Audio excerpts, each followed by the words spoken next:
to the graphic nature of this program, listener discretion is advised. Yeah, it's the Juggernaut, bitch!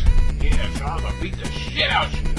Get off me, bitch. Who the fuck are you? What the fuck is wrong with you? I'm the Juggernaut, bitch! You get a motherfucker. I'm gonna whoop your ass. Silly bitch, your weapons cannot harm me. Don't you know who the fuck I am? I'm the Juggernaut! Hey. Oh, Yes, motherfucker, I'm gonna forget. Your mama said to you ass. Hey, Charles, shut the fuck up, Charles. I'm gonna beat your ass. Ah! Oh my! Hello, my fellow Earthlings. This is Hikaru Sulu. You may remember me as the helmsman for the Starship Enterprise. You know, I don't usually listen to podcasts, but when I do, it's two strangers, one podcast. Chris and Paul make me feel like I have a tribble in my pants. Set phasers to sexy. Suck it, Shatner. Well, hello and welcome to Two Strangers One Podcast. I'm Chris. I'm Paul. And boy, I don't think I have like nerdy news this week, but nothing like directly comic book movie related. Let's see where to start with. I just finished following up Agents of S.H.I.E.L.D. or finishing up Agents of S.H.I.E.L.D. online, and not too thrilled. Why are you cheating? What do you mean I'm cheating? Going online watching this shit. How dare you cheat? Because I'm not home on.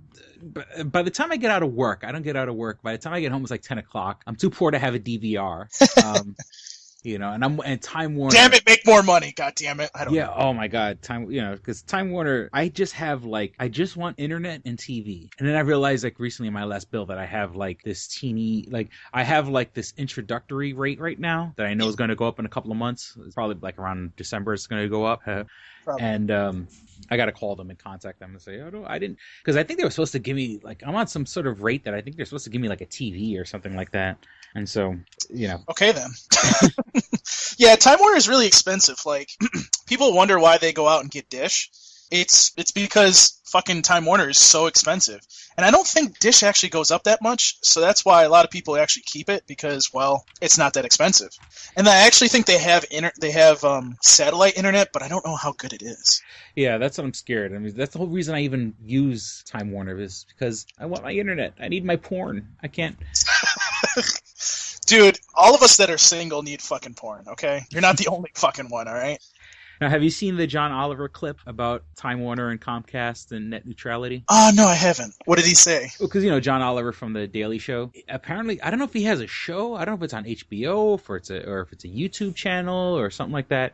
Well, he did like a 13-minute long video about net neutrality. And basically, it's saying that companies want to, the cable companies, like Time Warner, like Comcast, they want to be able to charge websites, like let's just say Netflix, to have like a priority. Like let's just say you have Time Warner and they have it the way they want to have it. Time Warner would be able to deliver you Netflix faster, or, you know, using their terminology, already fast, but, you know, like there's like a super fast lane and a regular fast lane. And if you're just like a regular website, you would have like a regular fast lane. Like that would affect us. Like we have, you know, we're not paying any extra money. I mean, server space already costs so much as it is that like Netflix, it would be faster for someone to download Netflix than it would be for them to download our episode. Right. And the websites want to use that and charge Netflix more money, which means that Netflix will end up charging the customer more money. And then even, I wouldn't even be surprised if the cable companies start charging us more money. Right. Well, I mean, I think if I remember correctly, and somebody can correct me if I'm wrong, but Comcast and Netflix had some kind of arrangement where they made it like so that they have this fast lane, so to speak. Mm-hmm. I don't know if that's true, but I know it was something that was being talked about. So my view on it, see, the fucked up thing is that, you know, a lot of people say, oh, well, I'm just going to have Netflix because it's cheaper. And, you know, that's it. Well, here's the problem that we have these days. And that's, if you want to have Netflix, you have to have the internet. So now I got to go to Time Warner or some other crappy, you know, place to get internet in order to, you know, get my Netflix. Well, by the time you're done paying for that, you're almost paying for cable. Yeah. So, and it's going to get to that price. And that's why I always say, like, I don't know if you remember back in the day, because me and you we're fucking old. Let's put it out. I mean, you're, what, 35, 36? I'm 36. My birthday's in 2 weeks, or less than 2 weeks, actually. Wait, when's your birthday? The 14th. Oh, mine's the 27th. Ah. think we're going to have some. Never mind. We'll talk after the podcast. Anyways. Kitty time. No. Okay. Anyways. I'm trying to think. It's if you remember, like Time Warner. I don't think it was Time. Was it Time Warner at the time? Well, whatever. It used to be Greater Rochester Cable, just like there's RG&E, and the telephone company used to be Rochester Telephone or something like that. Mm-hmm. Obviously, they got bought out by the bigger company that gave them more money. Obviously, so whatever. Mm-hmm. But at some point, and I think it was when Time Warner first took over, what they did was they said, okay, here's the standard package, which is your local channels and everything, and they still have that. Mm-hmm. But here's what you can do. You can add this channel for this much money a month. You can add this channel for this much money a month. You can add this channel for this much money a month. And I thought that was an awesome idea. And then they got rid of it, and they said, okay, well, we're just going to do these packages, blah, blah, blah, blah, blah, blah, blah. Well, to me, if I'm a cable company and I want to keep customers, what I'm going to do is I'm going to say, okay, let's say you want Cartoon Network. Let's say you wanted Cartoon Network, Comedy Central, Discovery Channel. Let's say there was a couple channels that you wanted, but you don't want every single channel because let's face it, I'm not going to fucking watch the religious channel. I'm sorry. Yeah. I'm not watching those Home fucking and Garden. I would love to just go get rid of that, get rid of this one, get rid of this one. I'm not watching these channels. Get rid of them. Why not just say, look, we're going to try to compete with Netflix, and what we're going to do is we're going to say to you, look, you're going to have to buy the standard package, which they really can't charge that much for it because it's just local channels, and the government would probably be like, you're fucking assholes. They would come down on them very quickly, but that's neither here nor there. What I'm trying to say is, okay, let's do a standard package where it's just all your local channels, and it's up through, I think the standard package is up through channel 18 or channel 19 or something. Mm-hmm. And then what we're going to say is, okay, so then what you can do is for, let's say, 50 cents a month, 50 cents, you can choose every channel that you choose. It's 50 cents per month extra. Mm-hmm. So let's say I choose 30 different channels. That's $15 extra I'm paying per month. I think that's better. Yeah. Because, for example, we have here at the house, we have a regular phone too. And there's a good reason for that because if the power goes out, there goes the cell phone towers. And then, if I can't use my cell phone, I might as well have that because I can still use that. Mm-hmm, mm-hmm. And with my father having as many things as he has, that's what I need. If I get rid of that phone, I'm still probably going to pay the same amount of money as if I didn't have the phone on, if I had the phone on. So it's just like, give me some options here. Stop fucking charging me like $50,000 a month for a fucking cable bill because Netflix is going to eventually do something like that and you're going to get fucked. Let's face it. They're going to eventually figure out, okay, so we're going to do channels too. But you know what? You're going to be able to select what channels you want. Mm-hmm. And if they do, all these companies are screwed. Yeah. I think when you get like a company like NBC has, NBC obviously, CNBC, Bravo, Sci-Fi, they own all these channels. Well, yeah, they're all affiliated. Yeah. Yeah, and they go to a company and they say, look, all right, let's just say everyone in the world wanted just Sci-Fi. Well, then they go, well, we're not going to give you Sci-Fi unless you you provide us also, Bravo, Sci-Fi. Yeah, but okay, let's MSNBC, CNBC. Like they're forcing their whole package because they want you to accidentally come across CNBC and watch, whatever, Right, I don't think if you're watching Bravo, you're really going to watch Sci-Fi, but if I'm watching Sci-Fi and my significant other probably ends up watching Bravo. Yeah, but okay, let's do some basic math here. And I just did some math actually. Yeah, you do math. Okay, let's say I charge a channel. Let's use CNN. Okay, we'll say CNN. Let's say I charge 50 cents every month for that channel. Mm-hmm. Rochester's a small city, so it's about 1 million to 500,000 people. I think it's more closer to 500,000, but let's just say 500,000. Mm-hmm. Okay, in the area. Let's say all 500,000 gets that channel, okay? Mm-hmm. And what happens is you take that, you times it by 50 cents, and you're making $250,000 a month on your channel. Mm-hmm. So $250,000 a month, after 4 months, you've already made $1 million. Mm-hmm. So you're telling me that these companies that have the channel aren't going to be making money? Because you figure half of that's going to go to the company that the channel's with. So you're still going to make $1 million within probably 8 months. Mm-hmm. So, and that's just on one channel. So you're telling me that you don't want to do that, but yet, okay, we're just going to do packages? Come on.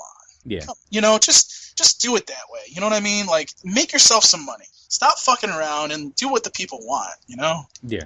Because, see, the other thing is, too, is Comcast is thinking about coming... If Comcast comes in, they're going to charge you... Or they're going to try to charge, you know, how much usage you have, like Time Warner was trying to do before. Mm-hmm. Well, people are going to hit back at that, too, and go, no, you can't do that, you know? Mm-hmm. And that's the crazy thing, is that, like, the new guy that's in charge of the FCC... Now, of course, my source here is the John Oliver thing, but I remember seeing something to this effect where, according to John Oliver, the guy that's running the FCC is a former cable employee who was like a lobbyist. So why is he running the FCC? Exactly. It's like the most ridiculous, obvious self-interest. You know, it's like when, like, and I made a post about this a little earlier today on Facebook, where it's like when you go to a mechanic, you know what I'm saying, and then the mechanic, and you're like, oh, well, and sometimes the mechanic will hit you with like, oh, well, you could do this or you could do this, and then of course they're always going to recommend, if you're even lucky enough to get an honest enough mechanic, you know, they're always going to go, oh, well, you know, you need to get this more expensive package, you know. And it's like, really, like, it blows my mind, like when you get an oil change or something like that, like they charge you so much for an oil change, when really, if you did it yourself, you know, and not that everyone can do it, but, you know, it's like, if you're letting the person who's looking to benefit recommend the service you need, they're obviously going to go for the more expensive one, you know. And like this guy, you know, it's obviously self-interest, this guy who used to lobby for cable companies, you know, in government. It's like the most ridiculous antitrust. Well, you know. look at like, well, see, that's the thing. That's the thing that really bothers me, is that we don't have a lot of choice in this. In like for example, Rochester, there's kind of monopolies in the sense that, okay, RG&E is the only electricity that we can technically use. Even though every year around, what is it? I think October, November, they give you a choice to switch to something different. Whatever. They're still the ones that are repairing everything. Blah blah blah. Then you got. Technically, you have one phone company, which landlines are kind of, I guess, obsolete, but really they're not, because businesses still use them. Mm-hmm. So you got landlines, which is supplied by Frontier, but there again, you know, then you got Time Warner that can do phones too now, but then you also have them being the only cable company. To me, what I would like to see is the FCC say, okay, yes, there are these main companies in these areas, but, you know, let's say Comcast doesn't get to buy Time Warner, okay? Mm-hmm. Comcast can come up here. I'm trying to think what the other cable companies are. I'm not thinking like AT&T or Verizon. I'm thinking something different. But you get my point, like having more of an option on what we can select, because that's the thing. If there's no competition, prices go up. If there is competition, then prices go down, and that's good for us. And, you know, I think the best example I can give you is, you know, look at how much an apartment costs now. Mm-hmm. A one-bedroom apartment costs upwards of close to $700. And whereas like back maybe 10 years ago, it was like $500, maybe $550. Mm-hmm. So for me, that's like a fucking house payment. You can get a house and pay $700 something a month. Yeah, up here in Rochester. Yeah, up here in Rochester. And it doesn't make any sense to me to leave my house, for example, and go live somewhere when A, I don't have anybody to live with, and B, like, it's going to cost me $700 a month? Fuck that. That's like a half to 3/4 of what I make. Fuck that. No. I will go in debt so quick, it's not even funny. You know? And plus, like, nobody, like, my house, my parents go on vacation, I have this house, you know? Why do I need anything else, you know? Mm-hmm. And that's all, and, you know, to me, like, it's just getting back to the whole cable thing. Like, I would like to see, like, more kind of, like, cable-esque Netflixes come about and give us options to select channels, because I think that's going to be the wave of the future, is giving us the options to select just individual channels that we want. You know, yeah, let's provide a package just for local channels, but let's also say, okay, you want this channel, 50 cents per channel. Mm-hmm. You give half of that to whatever channel, whatever company it is, and then you take half of that too. Seems fair to me. You're probably making a couple million every fucking month just off of 5 channels, you know? Makes sense to me. And then you're kind of like, I think if you got people that are paying for the channels, I think it kind of like I think it would help your like choosing like demographics and shows that get picked up and stuff like that. Like, you know what I'm saying? Like, obviously, like if you take a channel like Comedy Central, and obviously, you know, like I know like on the Tsunami Faithful podcast, you talk about like demographics, and, you know, men 18 to 45 tend to be like, you know, the biggest consumers, you know, and if it turns out men 18 to 45, and I say that because I am am a man 18 to 45 and there is a bit of self-interest, you can put a little more programming for us, and not that I don't want to shit on anybody, if you want to watch Home and Garden Channel, or if you want to watch Lifetime, or if you want to watch, I don't know, I'm trying to think of other channels that I don't really watch, like you said, the religious channels and stuff like that. It would be, I don't know, I think it would make sense financially for people to go, oh, well, look, this is the active audience, right? Let's pander to them. I mean, it's pure money, in my opinion. Well, that's the model that they follow these days. They look at ratings. They don't look at, oh, okay, well, there's a lot of people that like this, thing. They look at Twitter too, because, a lot of the time what pisses me off is when people sit there and they say, okay, well, we don't look at Twitter for, this or that or the other. Yes, you are, because, if you're not looking at Twitter, then why did Toonami come back? Mm-hmm.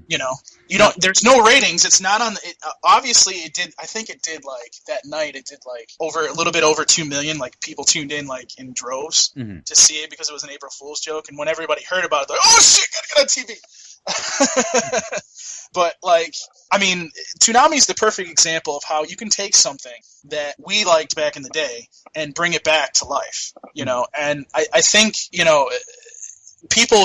these companies should actually look at Twitter and see what people are saying about, their cable company or their dish company or their online cable company or Netflix or whatever, and just say, and look at it and say, okay, we should be doing this. We should be giving them a choice so that they can get stuff, And let me ask you something. Like, Yes. Would you give up your privacy is not the right word I'm looking for, but like, let's just say, okay, you have a cable box, and let's try to use that terminology just so like it's a little more easier to understand.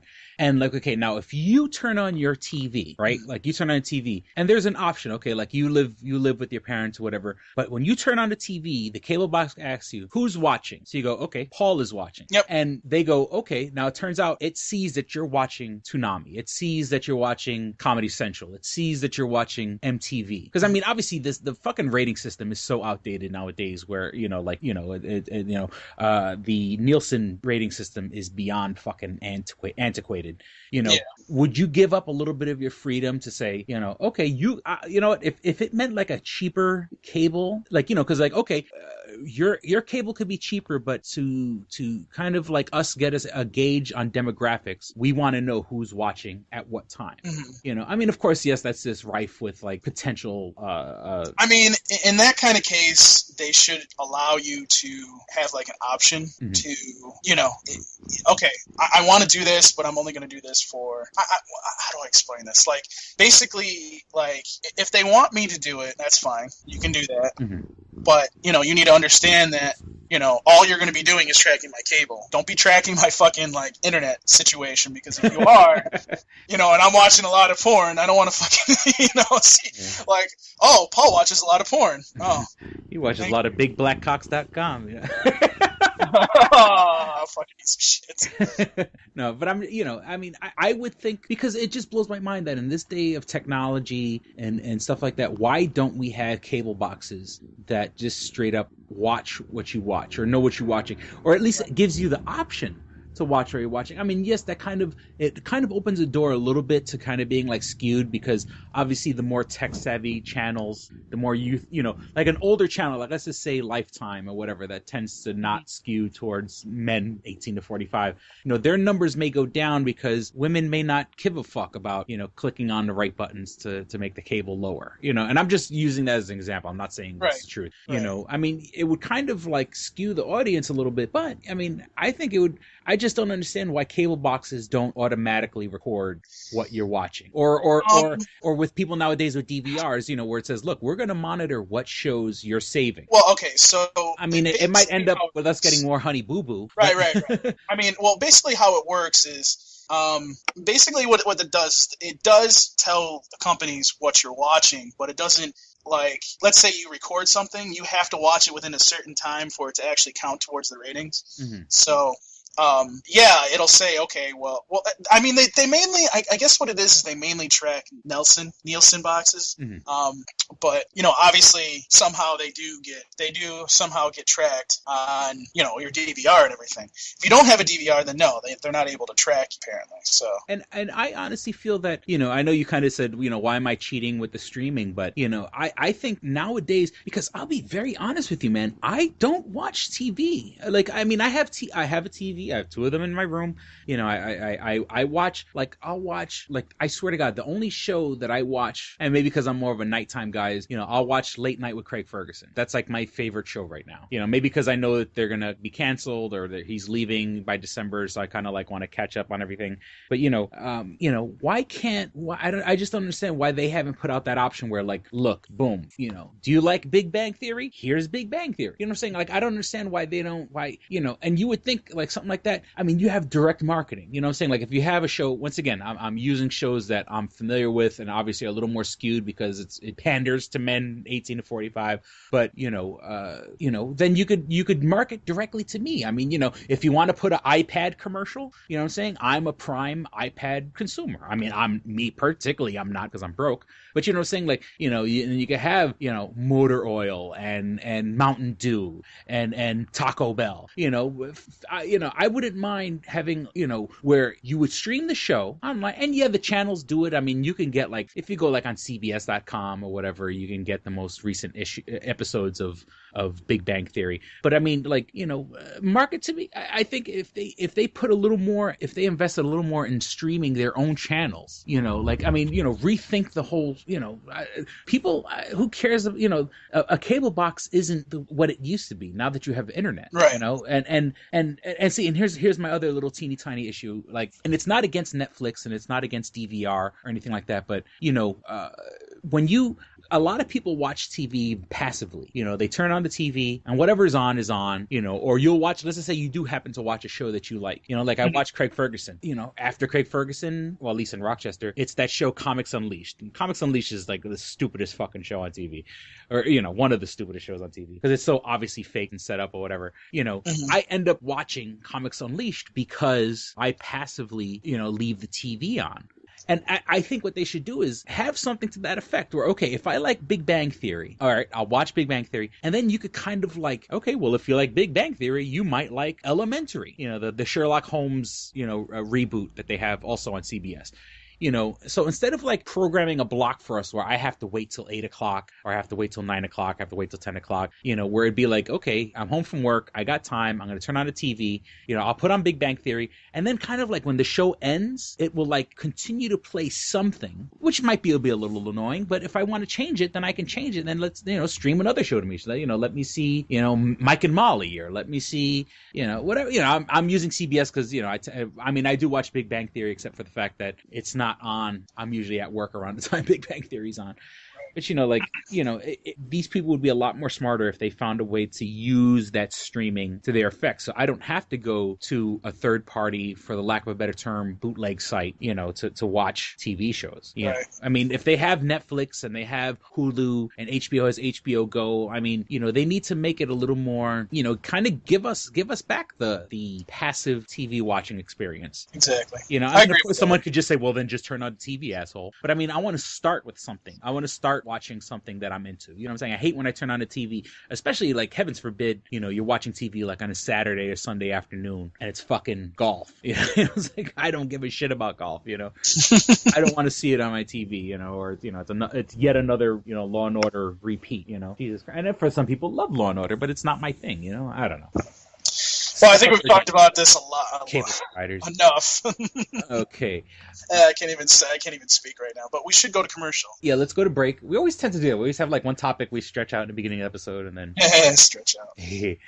Speaking of stretching out, we'll be back with more dick and fart jokes. Damn straight. This episode of Two Strangers, One Podcast is brought to you by Comics Etc. 1115 East Main and North Goodman at the Hungerford Building, door number 8. Find out more information at comicsetc.biz or like them on Facebook at facebook.com/comicsetc1. Click and Hit, enhancing the experience for all recreational smokers. Click and Hit is a one-handed portable vaporizer. This smoking pipe has a compact 4-stage design, complete with a built-in, windproof, butane refillable torch lighter. The large burn chamber holds your stash of legal herb or pipe tobacco. Click the button to ignite and inhale as usual. When you are done, put it back in your pocket for later. Smoke anytime with the touch of a button. No more carrying around grinders and tins. You can leave the pipe, rolling papers, and even your lighter at home. The Click and Hit cordless vaporizer is no bigger than a normal cigar, making it the world's smallest and most discreet vaporizer. It's perfect for use in small places or shared rooms. It's efficient, getting 5 to 8 draws from your packed chamber. It's affordable at just $19.95 each. Buy 3 and the shipping is free. Buy 4 and you get the 5th one free. Visit www.click-n-hit.com. That's clickandhit.com. And now for listeners of Two Strangers One Podcast, you can use promo code STRANGERS and receive 10% off your purchase at clickandhit.com. That's promo code STRANGERS for 10% off your purchase. And we're back. Okay. Oh shit! I gotta put my dick away. It's fapping. Did you see the Kickstarter for Reading Rainbow? I heard about it. Yes, I did hear about it. I think it's fucking awesome. For the 3 people that may not get what the hell we're talking about, Reading Rainbow was a show that was around when I was growing up, starring LeVar Burton, and it was a show that was pushing for kids, I would say about 4 to about 10, that kind of age group, to read more. And in this day and age, of course, with technology and internet and iPods and iPads and stuff like that, kids don't read as much as they used to, in my opinion. I mean, they read, but it's all like fucking misspelled, text messages and stuff like that. So, the producers of Reading Rainbow, and along with LeVar Burton, who was an executive producer and I believe has some sort of financial stake in the show. He's Geordie LaForge, right? Yeah, Geordie LaForge. This is like, he played Geordie, and of course, that's another back Geordie. Bring him back. That's another reason why I love him. I am a Star Trek fan.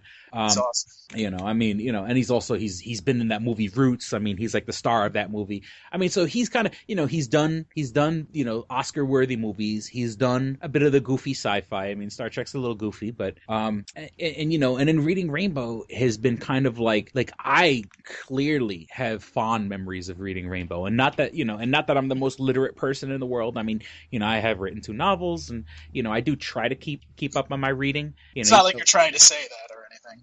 But yeah.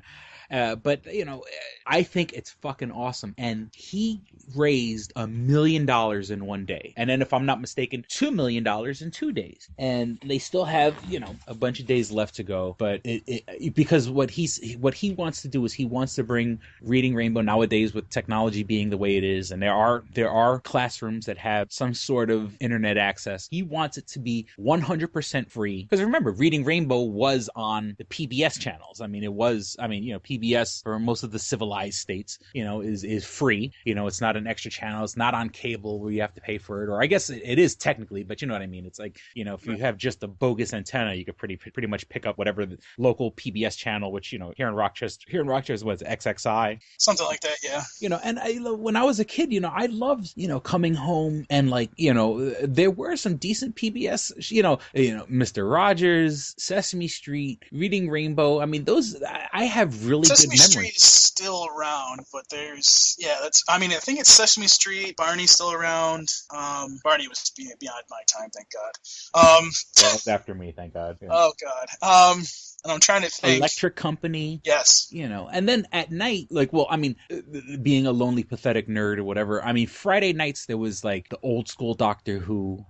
Before it got the revamp in the past couple of years, Monty Python, Red Dwarf, which was kind of like a goofy sci-fi. It was Red Dwarf was basically Star Trek, but a comedy, and it's funny because I saw an interview with Patrick Stewart, the guy, Jean-Luc Picard, and he had said that he was watching episodes of Red Dwarf, and he had gotten on the phone with his agent because he's like, this show is totally ripping off Star Trek. And then his agent goes, that show was written about 5 years before Star Trek ever came, the next generation came on TV. So he's like, if anything, they should be suing us for because he was watching like an episode and he was like, he never seen it before, or he was aware of it, but he never watched an episode. And he was like, oh, these guys are totally stealing from us. And then his agent had to like set him straight, and he goes, no, that show's been around like for about 5 years before Star Trek. So actually they should be suing us. But, like stuff like that where, back in the day, it's a little different now. They do have BBC America and stuff like that. But when you were a kid, when I was a kid, Friday nights, even like, I'm going to get real corny here for like Masterpiece Theater and stuff like that. Like that was stuff that, we need more education. I'm tired of fucking Honey Boo Boo and Toad Lick Towing and Dog the Bounty Hunter. It's fucking disgusting pandering nonsense. Duck Dynasty and all that other nonsense. We do need more educational stuff, and so I am super jazzed that Reading Rainbow, because I think his goal was like maybe even like 500,000. Like it blew the fucking goal out of the water the first day. So I'm so awesome. I think it's awesome that that Reading Rainbow is going to come back. I have a 3-year-old daughter. Hopefully by the time this gets up and running, my daughter could watch Reading Rainbow. 2 generations of family that it would be nice. It would be definitely nice. Which kind of reminds me of like stuff like in Titmouse. Like Titmouse was nominated for an Emmy, for a daytime Emmy, for animation for the Turbo Fast. Yes. Their offshoot of the Turbo movie. Yeah, I believe it's on Netflix. Yes. So technically, our buddies over there in Titmouse, technically they can say, and I don't think the awards have come out yet, but they can call themselves Emmy nominated animators or writers or. You can. When you're nominated, you can actually say that. So so it just and it's weird because once again, I don't have Netflix, but if I get a raise or whatever, I might get Netflix. But it'd be weird to say, like, let's just say my daughter gets into watching Turbo Fast, and I grew up watching Megas XLR. It's like, here you go, 2 generations of entertainment. Your company has given 2 generations of entertainment, and not for nothing, it's a smart idea, because let's just say my daughter gets, when my daughter gets older, and Titmouse continues to be a brand. She might be like, man, I remember watching that as a kid. What are they doing now? Right.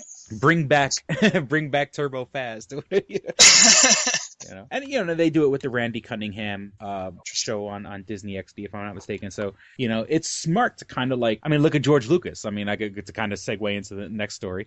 George Lucas freaking put Ewoks to kind of pander to kids, and here I am, a 36-year-old man, looking forward to episode 7. And of course George Lucas is more in a supervisory capacity now, but he's laughing all the way to the bank. He got $4 billion. So speaking of, there have been tons of leaked photos online of stuff from the set of Star Wars Episode 7, which I'm like, it's blowing my mind.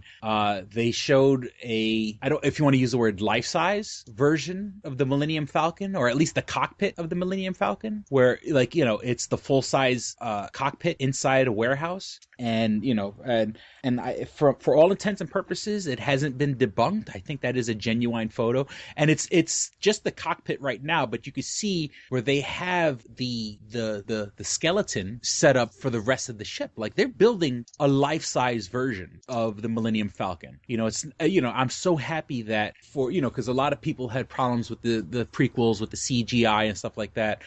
All the pictures that we've seen so far are obviously not CGI, because CGI is going to be handled in a computer. I've seen one of like this big giant like pig beast, for the lack of a better term. Pig beast. Yeah, it looks like a pig. Because they have a tarp over it, but you see like it has like the snout of like a pig. But this thing's like fucking 40 feet long. It's a big ugly monster thing or whatever, which is what I expect from a Star Wars movie. I want to see a pig beast in Star Wars. There is one picture that's going around that has been debunked, where it's a picture, because they're filming parts in Abu Dhabi right now, which is so funny, because I always thought Abu Dhabi was like some fake place they made up just to sound like a place that's far away, but they are literally filming it in Abu Dhabi. And there's a picture of a guy standing by what looks like a place that sells stuff, like a bazaar or whatever, and then on the ground they had Boba Fett's helmet. But apparently that was a debunked picture, because people have posted the original picture, and some asshole out there went and put photoshopped a Boba Fett helmet in the corner Which, come on, people, stop fucking around. I mean, stop fucking around. If they're going to release legit pictures, I mean, let those go. I mean, and I'm excited enough, but I don't want to be trolled by fucking some asshole with Photoshop, oh, look, here's Boba Fett's helmet. Which then again, and people got excited. I'm like, that doesn't necessarily mean it's Boba Fett's helmet. I mean, I know they've thrown out the whole canon of the expanded universe, but Clone Wars is technically part of the official canon, and the Clone Wars do show the Mandalorian army. Yep. So technically that could have been any fucking Mandalorian army's soldier's helmet. So I mean, I'm excited, and then even J.J. Abrams, making the best of the situation, he wrote a post-it note saying something to the effect of, please stop leaking pictures of the Millennium Falcon. Now, I don't know how big a Star Wars fan you are, but in episode 4, Chewbacca and C-3PO are playing this weird, funky version of like holographic chess, where it's like these monsters, like it's like playing chess, but the creatures are animated. Apparently, according to the movie, they're like hologram, and then like when one character beats the other character, like it looks like a monster smashing the other one into the ground or whatever the case may be. So when J.J. Abrams he released his own quote unquote leaked picture about please stop leaking pictures of the Millennium Falcon, the post-it note is stuck to that board, that 3D hologram chessboard, which is it's awesome. Like it's like he's addressing the fact that people are leaking pictures, and it's kind of hard to regulate that shit because everyone nowadays has a camera on their phone and shit like that. But the fact that he would release his own one with that 3D kind of like saying giving a wink to the audience that yes, they these pictures are legit even though they're not officially released. So the nerd in me, once again, I got a nerd boner seeing the 3D hologram. You always get nerd boners. Yeah, I son of a bitch. I hope that's not some trolled picture. I hope that's not something made up by some rabid. Well, we'll definitely hear about it if it's wrong. J.J. Abrams put up something saying, I don't know, something about how that picture, like, damn you for putting that picture out or something. I don't know. I mean, somewhere I'm coming to on that. So people talk about viral marketing and stuff like that, and I mean, shit. Even Zack Snyder, when he released the picture of the Batmobile and Batman, I mean, for a movie that's 2 years away and we're already talking about it, and Star Wars is about a year and a half away. I mean, it's either people are legitimately leaking photos, or it's a brilliant version of viral marketing. You know what I'm saying? The fact that we're talking about it right now is, they can't buy that kind of advertising. And of course, if they like to, they can reach us at twostrangersonepodcast@gmail.com. But so yeah, that's like I said, I thought that was pretty awesome if that is a legitimate picture of J.J. Abrams putting a post-it note on the 3D chessboard. That was kind of cool. I've seen allegedly leaked pictures of the new Superman suit that's going to be in the Batman v Superman Dawn of Justice, where the last one kind of looked, and I remember talking about this the first time they ever talked about the pictures. The last suit from Man of Steel, in my opinion, looked like it was made out of Twizzlers. Yes, I agree with that. And then, oddly enough, mind you, I swear to God, I mentioned that way before. And Twizzlers, like fucking Twizzlers, actually was one of like the official sponsors of Man of Steel. Like, Twizzlers had Man of Steel on their packaging.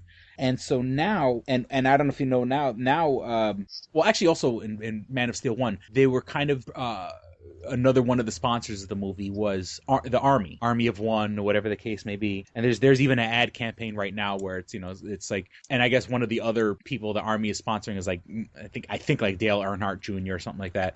So it's like, now the new Superman suit looks very like, instead of looking like Twizzlers, now it looks like, that funky computerized camouflage. It's not like the Green Lantern thing, is it? No. The Green Lantern was kind of like highlights, like where the muscles would be on your body and shit like that. No, this looks like, like how the newer version of camouflage looks boxy and computerized. Like the old camouflage used to look like just like funky, odd shaped blotches. Now the newer camouflage that soldiers wear, in Desert Storm or our troops overseas, it looks like something a computer put together. So like funky random squares. Well, the new Superman suit, if this is a legitimate picture looks like that, like they are getting shameless in their promotion, where the first movie looked like Twizzlers, now this looks like the Army, and I'm definitely not saying anything against the Army. I mean, I support our troops, but I just think it's funny that they have when the old suit looked like Twizzlers, now this one looks like the Army kind of outfit, and it was just like a mold. It wasn't like painted or anything like that. It was all white, but it had odd squares around it, which oddly enough remind me of the new computerized camouflage that our brave men overseas, and women, our brave soldiers, our brave troops wear overseas. So I mean, just DC's just getting fucking they don't give a fuck. What's the next one going to be? Is it going to be like a Taco Bell suit? Is it going to be a Mountain Dew suit? Anyone else? And any other fucking advertisers? Is it going to be a Pizza Hut suit? Where it looks like little Pizza Hut logos on his. I don't know. Yeah, we'll find out. And we're back after a little bit of a delay, an 8-hour delay actually. We're back in front of our computer. It's Chris's fault. Totally Chris's fault. Yeah. Well, I was kind of running around earlier, and so then I didn't get in front of the computer on time, and you had to go to work. But since now and then, it's funny how, like, to our listeners, 30 seconds have passed, but for us, it's been a matter of hours. But since the last time we spoke, even earlier this episode, I finally got a chance to see X-Men Days of Future Past. And I have to say that I am pleasantly surprised. It's a lot better than I thought it was going to be. People, I guess apparently people online aren't giving it the credit it deserves. Because like if I had to put movies in order of this summer, of course I think Captain America the Winter Soldier was still like the best movie so far this summer, and then a close second is X-Men First Class. And only because like it just felt a little, I don't know, it's not the right, like it was good, but it kind of missed the mark a couple times in my opinion. And that's not, it definitely has the feel of a Bryan Singer X-Men movie.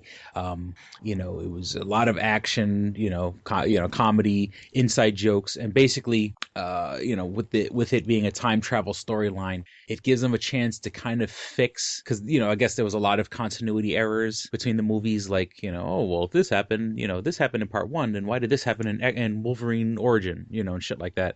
So basically, and it's not really spoiling that much, but I mean, it is a time travel movie, but it kind of like, and it's not a cop out. Basically, let me just sum it up. Basically, it's the movie to fix the bad ones.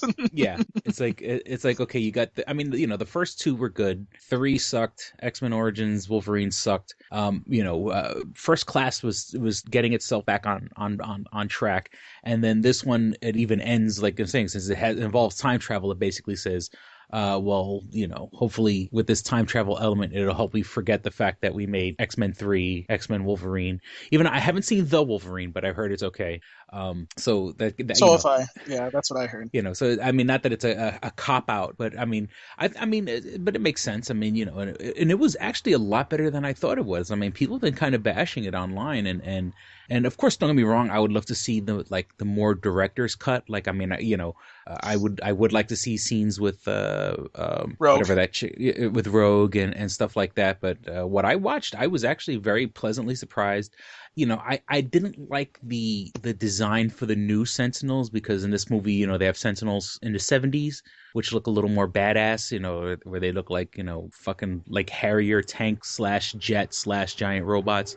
And then when it goes to the future, they try to make them a little more sleeker and slimlined, and I get what they were trying to do, is trying to show that these are obviously a better devised, kind of like, I guess, like a Terminator, that, like the later Terminators, looked a little more sleeker. They weren't as bulky, but I kind of like the bulky Sentinels. I'm used to seeing big, giant, clanking machines. I don't want to see a slick, thin, agile Sentinel. I want to see a big, giant, clunky robot. But, I mean, and that's a small thing to complain about. Of course, it follows the comics, but not really. Like, I mean, it took a lot of liberties with the original storyline, but I was pleasantly surprised. It's funny, like, once again, another like period piece, where like, the one First Class took place in the 60s, this takes place in the 70s, and the rumor is that X-Men Apocalypse is going to take place in the 80s. So I was actually, like I said, I guess the and it's fresh in my mind. I mean, I literally just finished watching it probably half an hour ago, and it was really good. I mean, if you haven't seen it yet, I mean, definitely go out and see it and pay for it and well, we hope you pay for it legally illegally and pay for a movie ticket or get it on DVD or whatever. But I mean, I am looking forward to like the Blu-ray when that's like probably a movie I will pick up on Blu-ray when it comes out, only because like and I've mentioned this in the past, the Fox DVDs are always really, really loaded with a lot of extra scenes. I wouldn't be surprised if there's like at least an hour's worth of extra footage that was cut, knowing the way these movies are, and with it being a Bryan Singer production, I'm pretty sure there's tons more stuff that we haven't seen. Apparently the rogue scenes are good, but they got cut and put on the editor's floor, so to speak. So should be interesting to see what those come out to be like, Yeah, and trust me, being cheap / poor, buying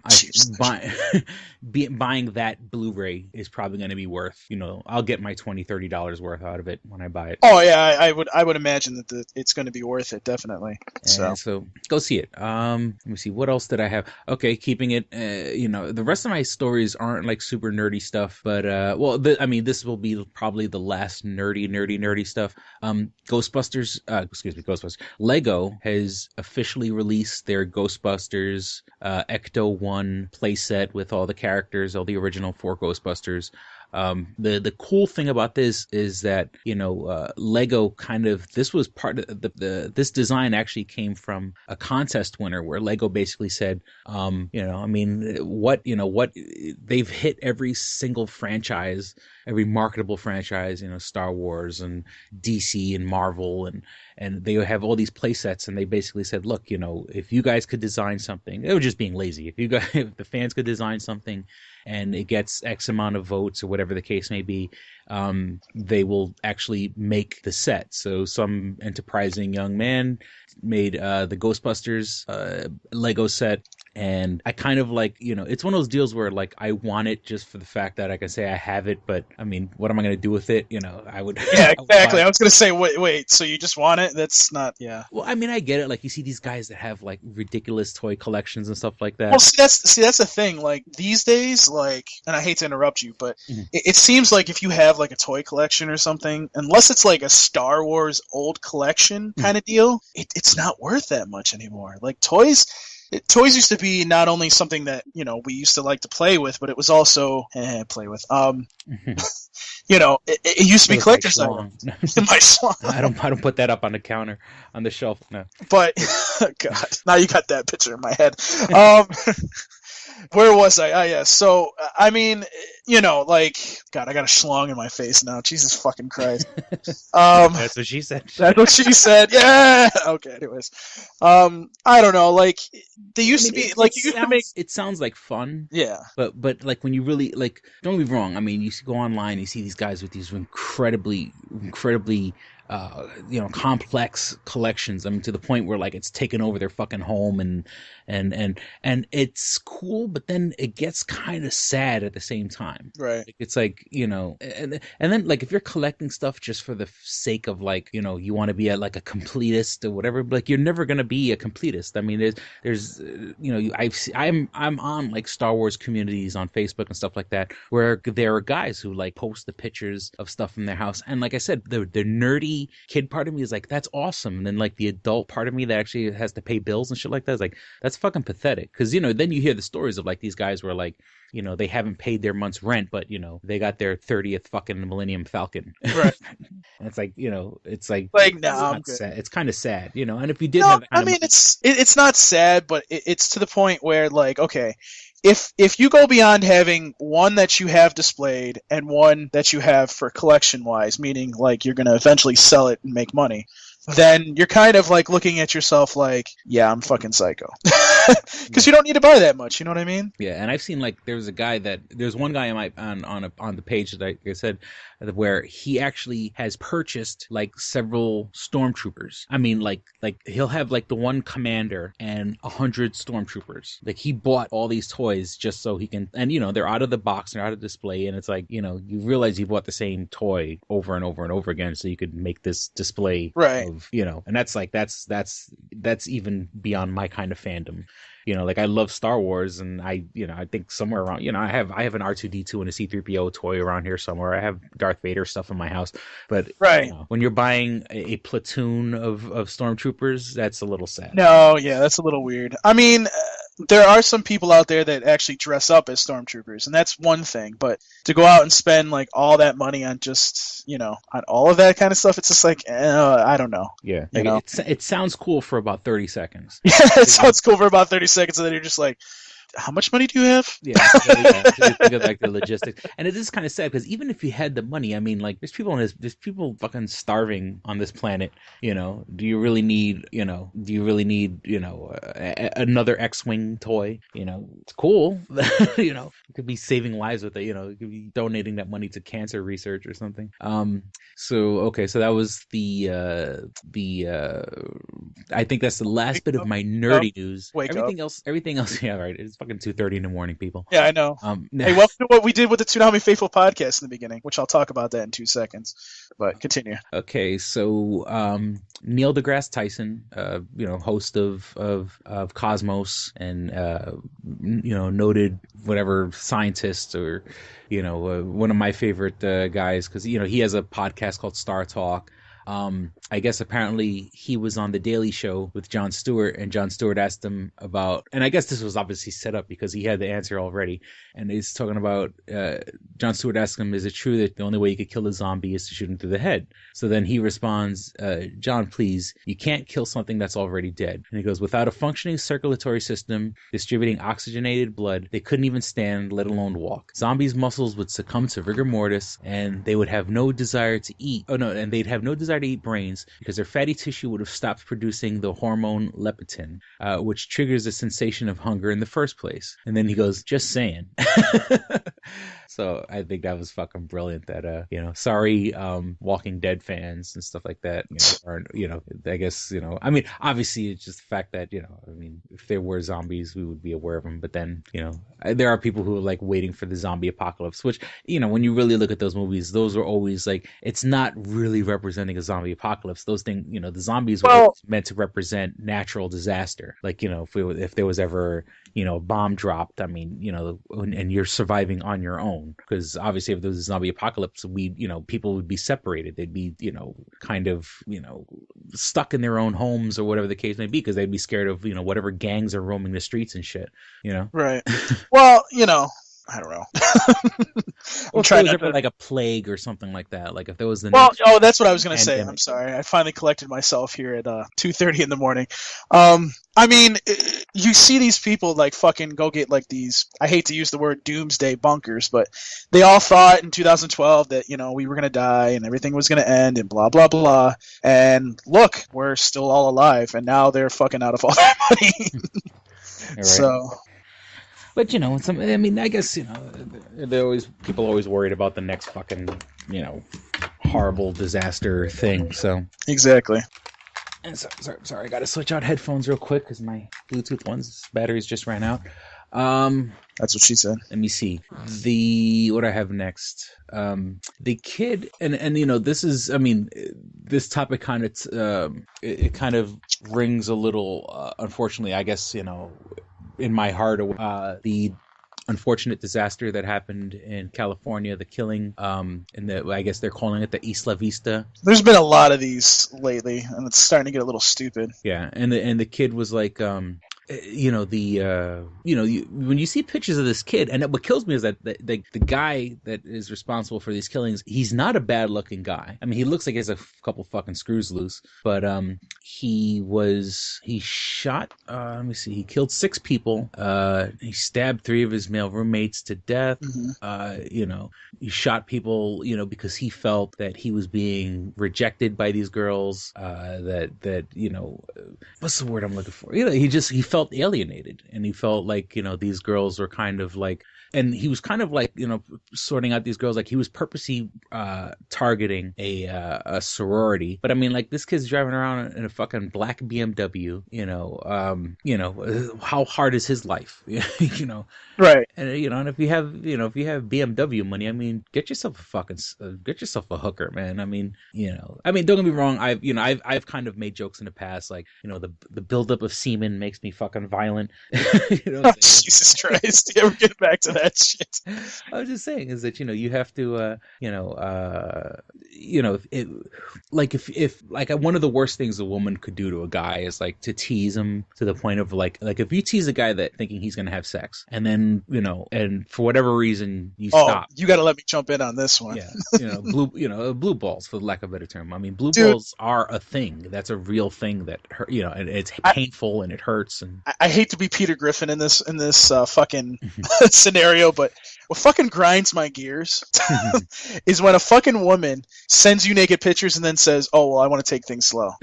Wait, time out. So let me ask you. So you sent me naked pictures. Awesome, wonderful. That means I'm gonna get laid. Then you pull back and say, "Oh well, I want to take things slow." Mm-hmm. Okay. I mean, if you want to take things slow, then don't send me the naked pictures. But you sent me the naked pictures, so why are we taking things slow again? Yeah, well, it's part of that playing game. Oh my god. Fuck that dude. I had a girl do that to me recently. Mm-hmm. No. I was like, it didn't last more than 2 weeks. Like I was like, and driest fucking personality I've ever dealt with. And I'm like, no, I can't do it. I'm like, I can't do it. I'm sorry.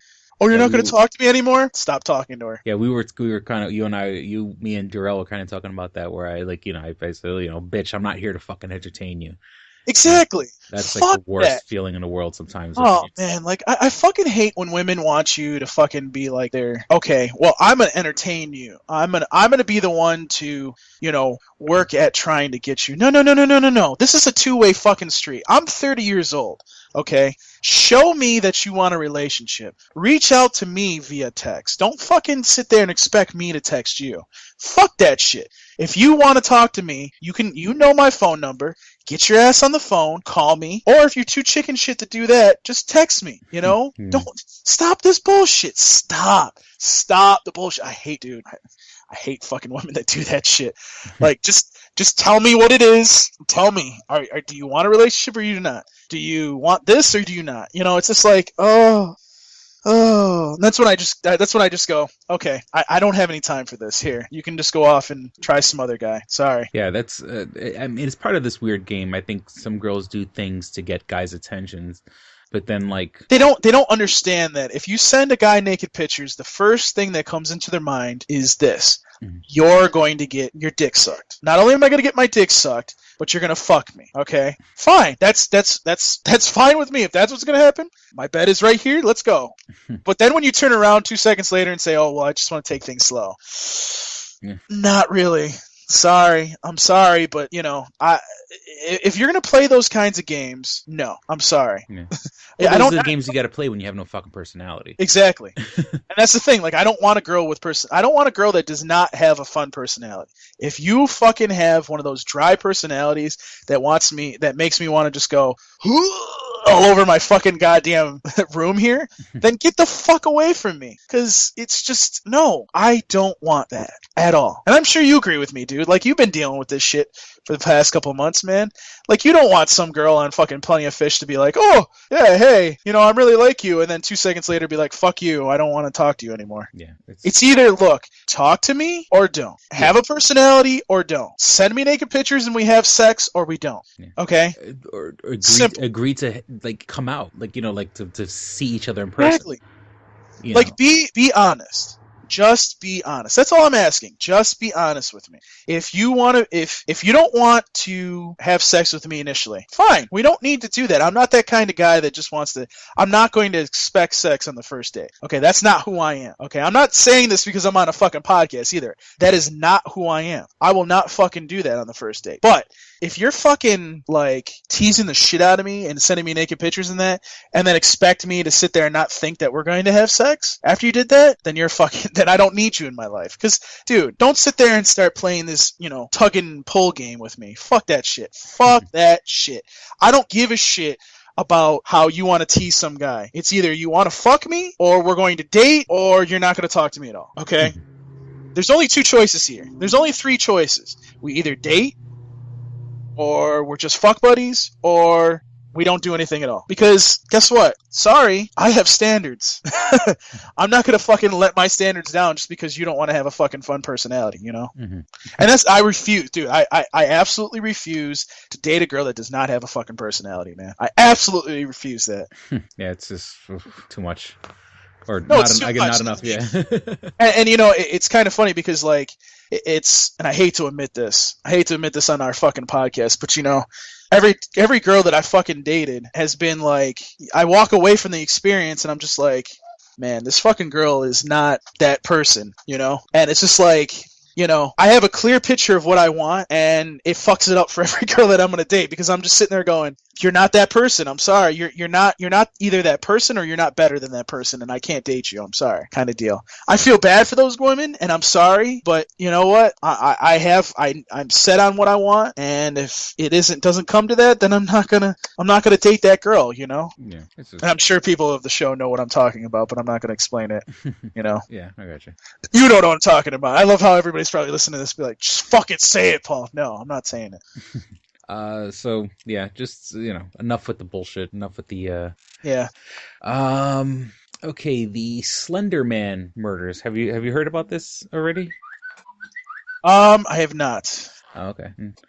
And what I mean, I'm seriously. Well, I mean, I guess it's speak of the devil, or whatever. I got a text, but I'll save that for another episode. I don't want to talk about it too soon because I don't want to jinx anything. So We'll talk about it after the podcast, but continue. No, there was these killings that happened. Where was it? Shit, I just had. Oh man. I had it, but basically it was like these kids that kind of killed this other kid. It was like two girls that killed like their third friend. They stabbed them 19 times with a blade or whatever because they thought it meant it was going to help them see this character called Slender Man. Oh God. Which I guess apparently is this character that's like, now mind you, it's totally made up, obviously. I mean, a lot of, all these fucking mythological creatures. But I mean, when I say made up, I mean, the characters like literally has only existed in the public mind for like the past 2 or 3 years.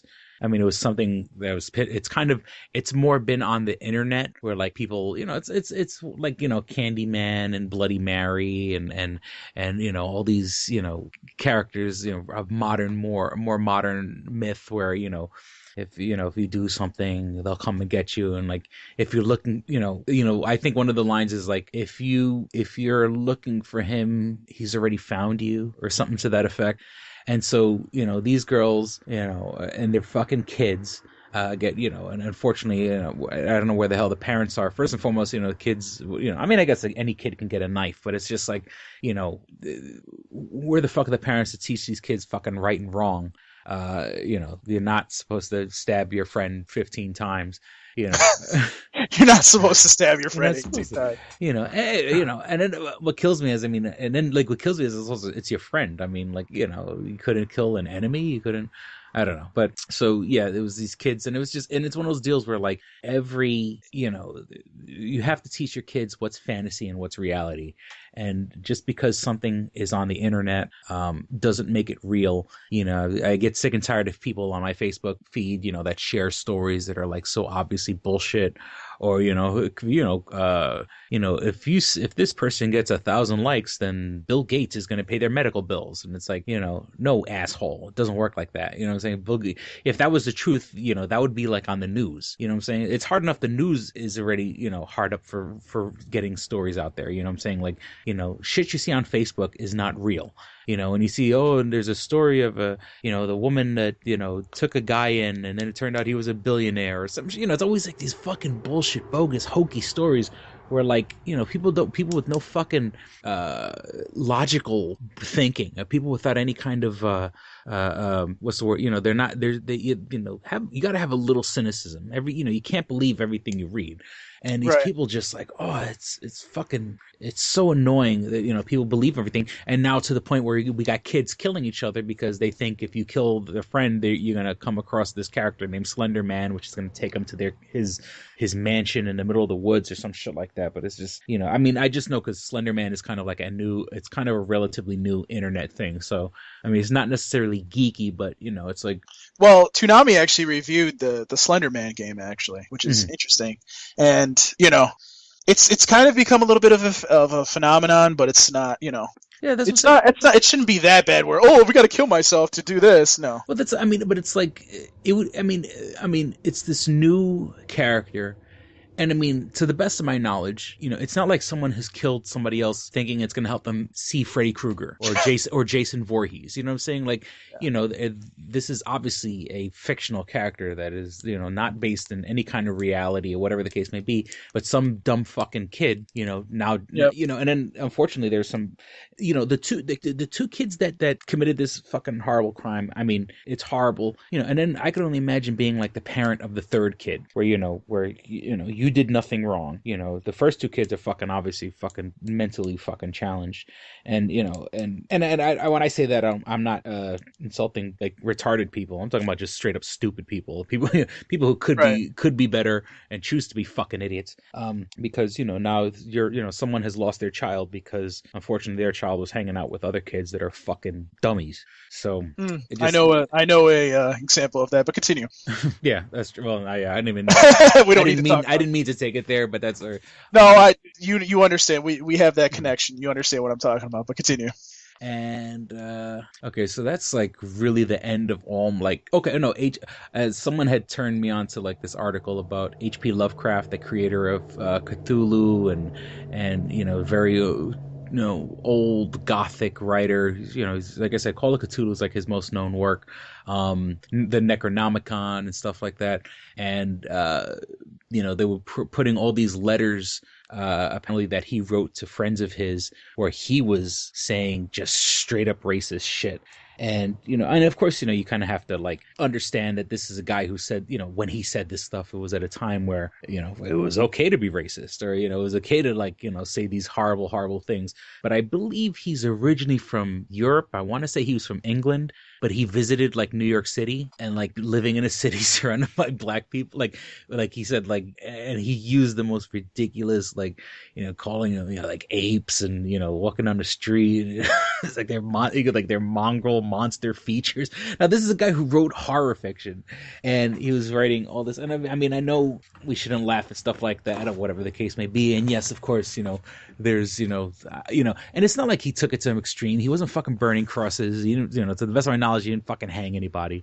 But, to see an, purely unfiltered racism, or classic racism, I just thought it was kind of funny. And especially that it came from a character that's like so well known, like he's so well known for his work. But I mean, now I guess all these letters are coming out that he's written to people, whatever, and, proving that he was a racist, which, like, it's like, like you could love your grandparents, but your grandparents, were probably racist.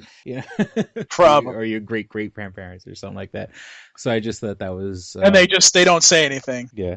So what do you mean we were racist? Yeah, okay, fuck that. You were. Yeah, you were racist. Everybody was fucking racist. I mean, everyone's still fucking racist. It's just everyone's kind of, like, because, okay, like I had posted a link on my Facebook page earlier today about this woman in Chicotagua that was cursing out this black guy and using the N-word, and because I guess he had turned on his car now, and I don't know if he turned on his car and his car was kind of like souped up, like with the engine revving, or he turned on the car and maybe the stereo started blasting, but the woman started cursing him out because she was standing outside with her kids, and I guess like the car scared her kids.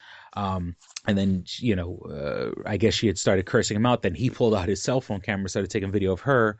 And then, I don't know. And then, like, I think he said he was going to call the cops. But then, ironically, and of course, this woman doesn't represent, she does represent kind of Western New York in a little way. But, I mean, she shouldn't, though. But, she had actually said, fine, call the cops. I'm a stripper, and I've stripped for all the cops in this town.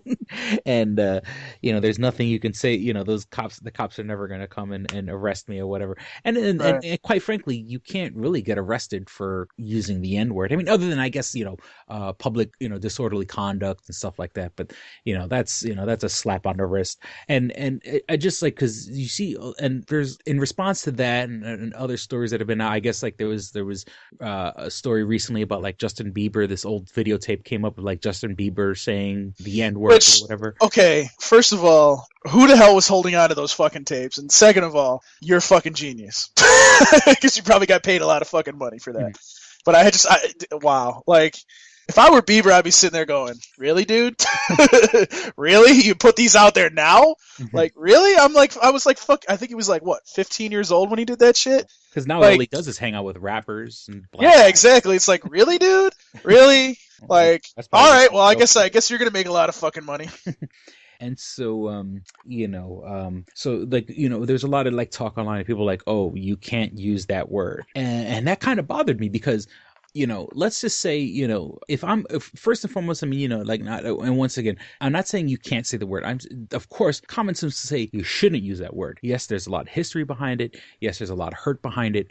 But if I'm in a verbal altercation, or let's just say if you're in a fight and you are Mike Tyson and you get into a fight and you are really good at throwing right hooks, why would you not throw the right hook while you are fighting? You know what I'm saying? Like if this word holds so much fucking power and so much, to the effect that I'm on my damn show and I'm not even saying, even now I'm saying the N word, where I mean, free speech should say I should be able to say whatever the hell I want. Because yes, I have to deal with the consequences of saying it, but I'm just saying is that like if I'm gonna say, and fuck it, I'll say if I'm gonna say nigger, you know what I'm saying? Well then, if that's going to help me win the fight, or if that's going to help me, really get under somebody's skin, then I won. You know what I'm saying? The only reason, that's like, but if but I wouldn't be saying. I won't say the N word though. Well, no, I mean, I understand. That's what I'm saying. I mean, but see, that's the whole thing is like when people say, "Oh, you can't say that." No, I can say whatever the hell I want. I shouldn't say that.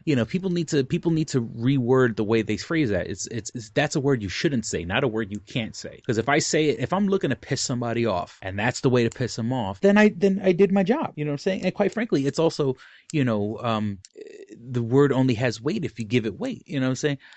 I'm a fat guy. If someone says, "Oh, you fat bastard," that doesn't bother me because yes, I'm a fat bastard. You know what I'm saying? Like, oh, you must eat all the time or whatever the case might be. You know what I'm saying? Like it just when someone says something like that to me, it just proves their ignorance more than anything. And it's like, if I'm not going to get all bent out of shape if someone says something to that effect. Oh, you must eat all the time. You know what I'm saying? If I choose to get mad, it's my fault for getting mad. You know what I'm saying? Because the person who said it, I'm letting their ignorant shit get to me.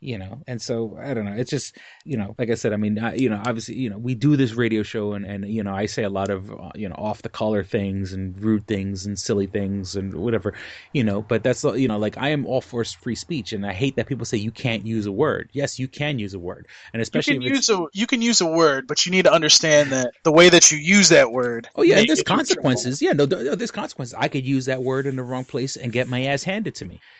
But that's also, I also am not going to start a fight with somebody who I think is going to kick my ass. And once again, it goes back to something I posted on Facebook earlier today, because someone else has posted a video of this girl and this guy fighting in the street, and what had happened was the girl kept instigating the guy, getting in his face. I think she might have been drunk. But she was really, really, really getting into his face. Now, mind you, he's walking away from the situation. She is following him and like putting her hands in his face. So he turns around and cold cocks her to the point where she gets knocked the fuck out. I mean, she falls down like a sack of potatoes. Now, mind you, he hit her once and he kept it moving because there was other people around them or whatever. So, I mean, and not that they had to hold him back or anything like that, but he hit her once, she went down and he kept walking. And it's like, if you're going to pick a fight with somebody, because people, you shouldn't lay your hands on a woman. Yeah. Ideally you shouldn't, a man shouldn't lay his hands on a woman. But if a woman's going to be in a guy's face and keep instigating and keep antagonizing him, don't be surprised when you get punched. I mean, I agree with that. But, I don't want the people to think that makes me sound like a fucking wife beater or anything like that. But I'm just saying is that if someone's going to antagonize you, the same thing like using that word, I understand that if I use that word, it's going to get me in trouble. There are going to be people who are going to want to fight if I use that word. But then again, I have to pick and choose when to use it. You know what I'm saying? I mean, if you're around, not that, and I don't really even use that word when I'm around my friends, whatever. But I mean, right. My friends wouldn't really, even my black friends wouldn't have a big issue with me using that word. But of course, I'm picking and choosing the audience. You know what I'm saying? I mean, I don't, as raunchy and as rude and as nasty as I get, I don't talk like this all the time. When I'm at work and when I'm dealing with, if I'm in a place that's professional, I don't talk the way I talk when I do on the podcast. I don't make dick jokes and fart jokes and shit like that. Sure you do. Sure you do. You have to pick and choose when you do shit. You know what I'm saying? Yeah, Common sense says, don't tell me I can't use the word. I shouldn't use the word. That's the more proper thing. And to kind of bring up that thing about the fight. I mean, I haven't been in that many fights. I've probably been in about 3 or 4 fights in my life, but every fight that I've been in, the guy had it coming to, you know what I'm saying? Like, I was, because that's the one thing is every altercation that I've ever been in, like a physical altercation, there was like a verbal warning first. Mm-hmm. It was like, look, leave me the fuck alone or there's going to be a problem. You know what I'm saying? Or whatever, I've always kind of been lucky enough where, I have given a warning, and said, look, this, you're not going to like what's going to happen. You know what I'm saying? Or leave me the fuck alone. Don't leave me alone. Stop pushing me or whatever. Right. And then, it's turned into a physical altercation where then it's like, I don't want to say justified, but the person knew what was coming to them. And, and trust me, I'm not a fighter. I'm not trying to sit here and like act like I'm not Billy Badass. I'm not a fighter. But when I've been in physical altercations, it's always been under the guise of like, hey, look, you keep fucking with me, we're going to have a problem, and, if I have to put my hands on you, you had your chance to walk away. You had your chance to leave it alone. And I'm not one of these proud guys where like, oh, why are you looking at me funny? I don't give a fuck. You can look at me all you want out in the street. You could say fucking, you could say shit about me. There's people who like get all bent out of shape, like, you can't talk about this and you can't say that about me and you can't say that, I mean, don't get me wrong. I mean, no, I would probably get upset if you said something about my mother or whatever. But, if you want to talk about me, talk about, yeah, I'm a fat piece of shit or whatever, I'm saying I'm bald there. Yeah, I'm all that. Yes, I'm a fat, bald fuck, and that's about it. What else can you say that will hurt me? That's like, and especially if you don't know me, those, you're going to go for the obvious shit. Yeah, I'm fat. Okay. Yeah. I mean, if you don't know me, you can't get personal, but then again, if it was a personal situation, it would be kind of, it would be under the ground of, hey, look, you had a chance to walk away. You had a chance to fucking avoid this. Now it's going to be a problem, so I don't know. That's so. Yes, ladies and gentlemen, Chris just went on a rant. Let me just start. Let me just give you the award for the rant of the day. Oh, I'm sorry. Yeah.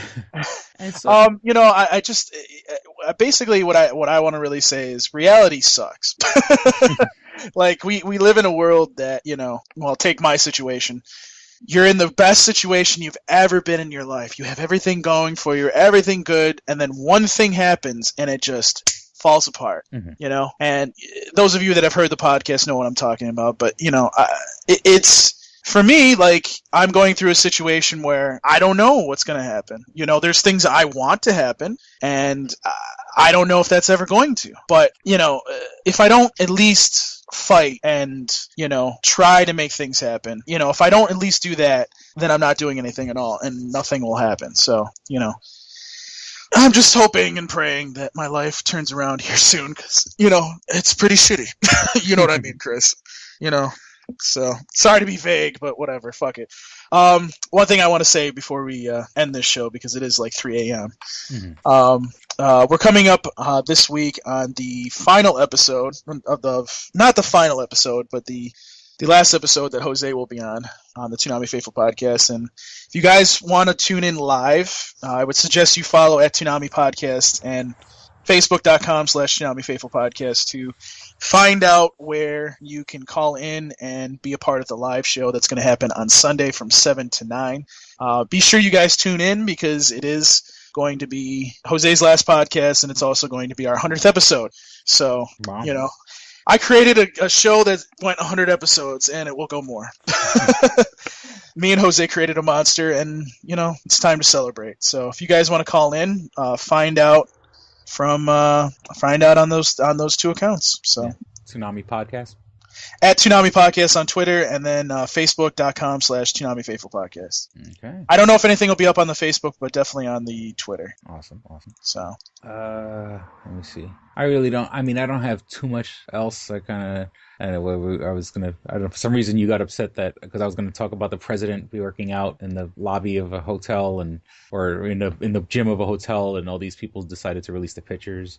Yeah, I just think that's stupid. It's the president working out. If he's working out, he's working out. What is the problem? Yeah, I guess I don't know. It doesn't bother me. I was just it just shows you like with how like it's like a slow news day when people are like filming the president. Yeah, like what is that? What is the big deal about that? I don't understand. Like, oh, he's working out. Oh God, no. Oh my God.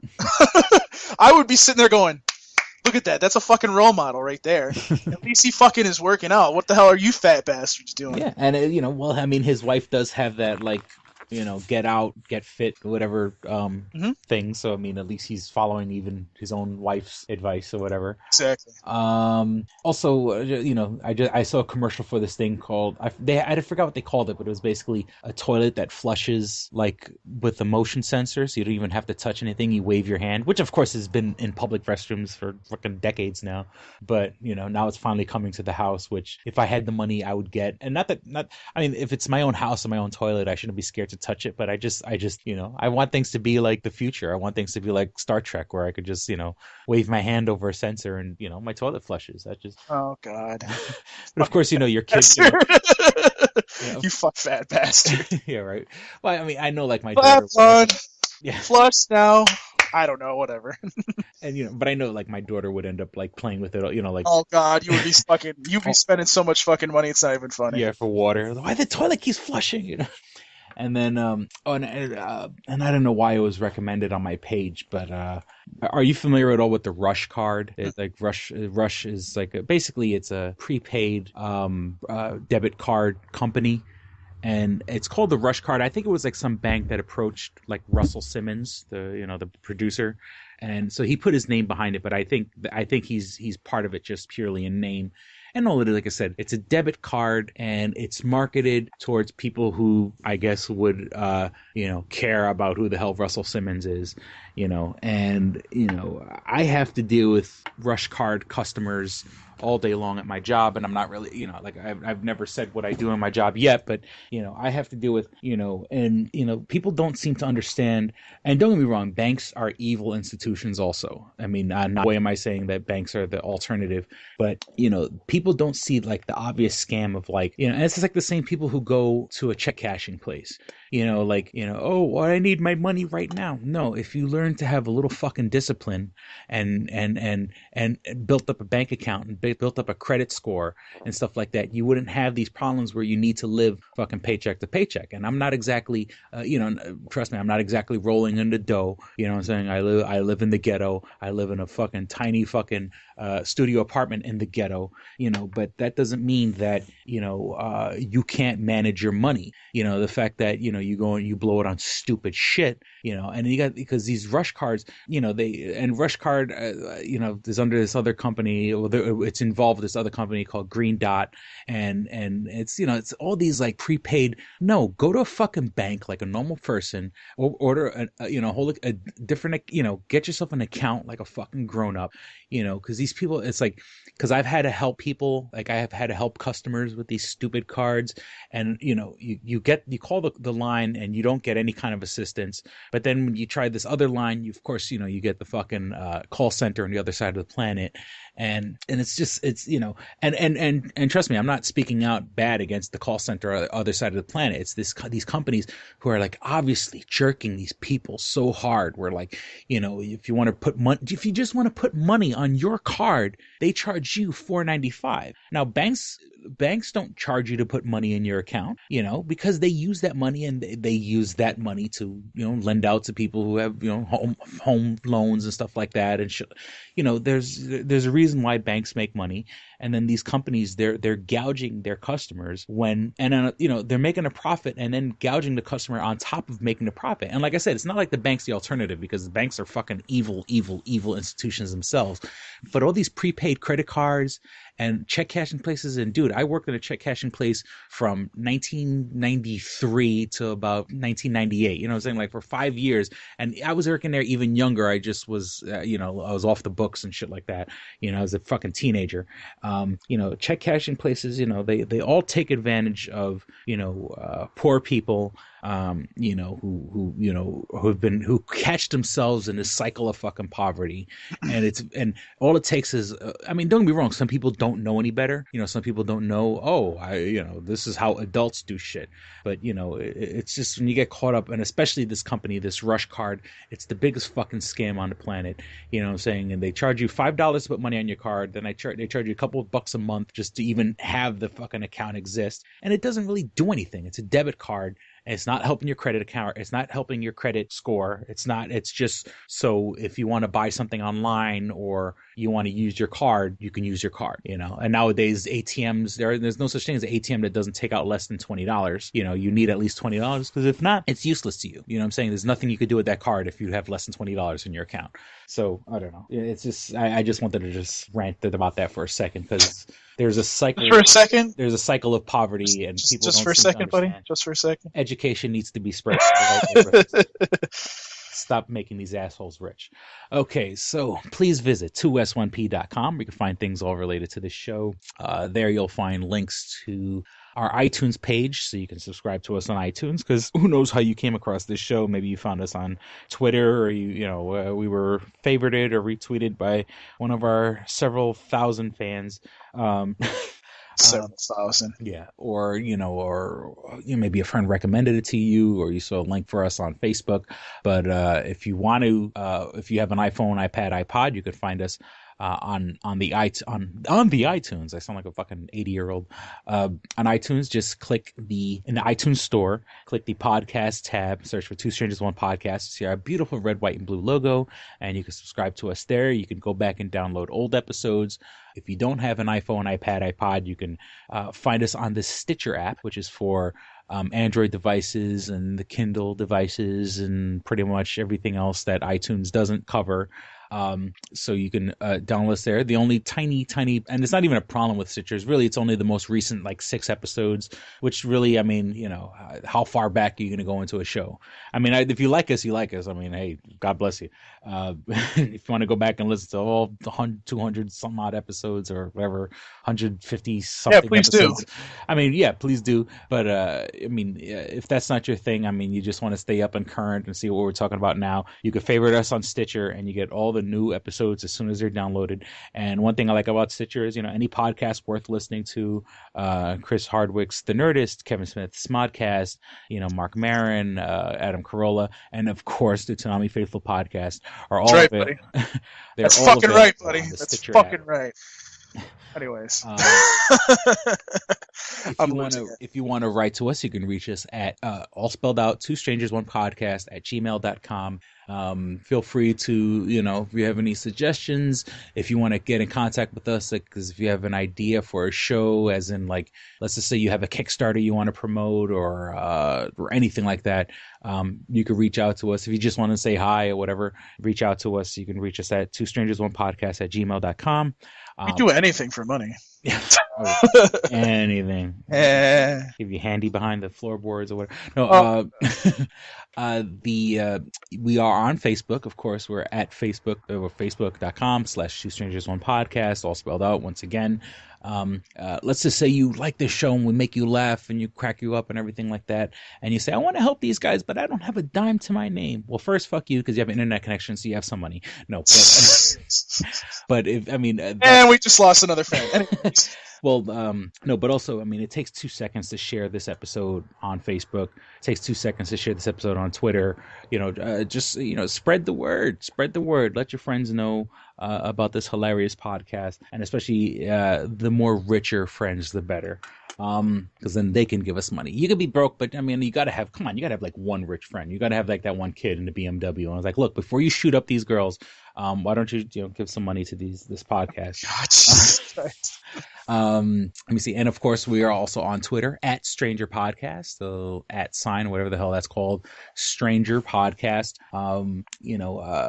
It's basically just kind of like a revamp of our Facebook page. But one day we'll get a little more interactive with that.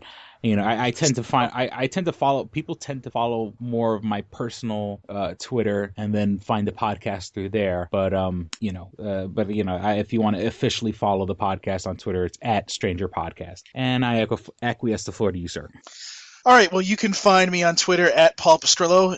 My last name is spelled Pescrilloo.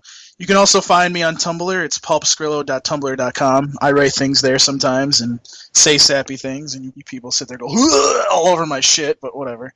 And if you want to ask me questions anytime, you can go to ask.fm/Paul Pascrillo, and I will answer your question, hopefully. If it's something stupid, well, I just won't answer. So, And that's about it. Like I said, please tune in to this Sunday's, hopefully this will be out before then, but this Sunday's live Toonami Faithful podcast. It's our send-off for Jose, and it's our 100th episode. Yay, syndication, not really. So, that's basically it. And don't forget Geeky Inc. GEEKINC. Why am I doing your plugs? Nerdcore Absolution Volume 2. You can find on Bandcamp or just follow. You're so nice to me. Geeky Inc. Listen to some nerdcore music. And I think that's it. I mean, it's fucking 3:17 in the morning, people. Yeah, let's get the fuck out of here. So hopefully you guys enjoyed listening and had as much fun as we did recording.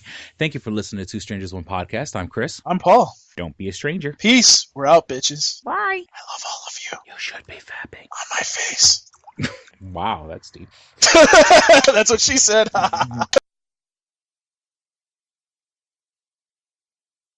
All right, here we go, man. Go ahead. You want to read Double it? Jackpot. What is it? It is a self-published book by Christopher Cologne. Chris Cologne smells good to me. But Look at her. That broke that fucking cold little exterior. He's like, hee. but it is spelled COLON. Him punny. But Double Jackpot is a book about a comic book artist, Eric, who is in a loveless relationship with a materialistic I feel you, Eric. Lynette. Oh, fucking. Are you sure I didn't write this? Sounds hauntingly familiar. He starts cheating on his girlfriend with a more creatively supportive woman, Nadia. Well, I gotta meet her. Where's the Nadia? There's your summer girlfriend. Summer Nadia is Nadia. Nadia? Yeah, I think Nadia is spelled with an All right. A. Both Lynette and Nadia play the double jackpot, the largest payout in lotto history, much like the recent Powerball. Both girls play his birth date as the winning numbers. Eric is now stuck between two of the country's richest women. Who will he choose? It's not that simple. This is a clever fucking idea, Yeah, it man. is. Look at her, fucking. She's impressed. I am. She got some summer reading. Christopher Cologne smells real lovely with an original idea. This is. I've never heard this before. I haven't either.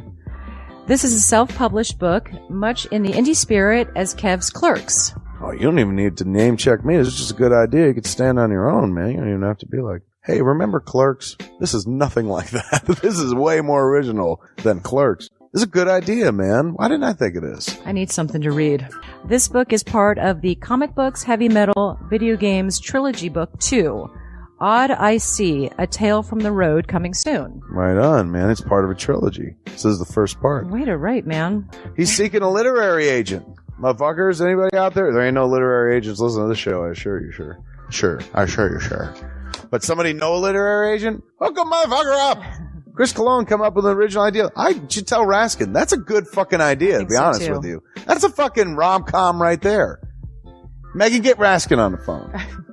Isn't it possible to get Raskin on the phone? No? Yeah. I want to run it past him, man. I want to, and if it happens, I get a taste, Chris Cologne. I get a whiff, if you will. The book could also be ordered on www.lulu.com.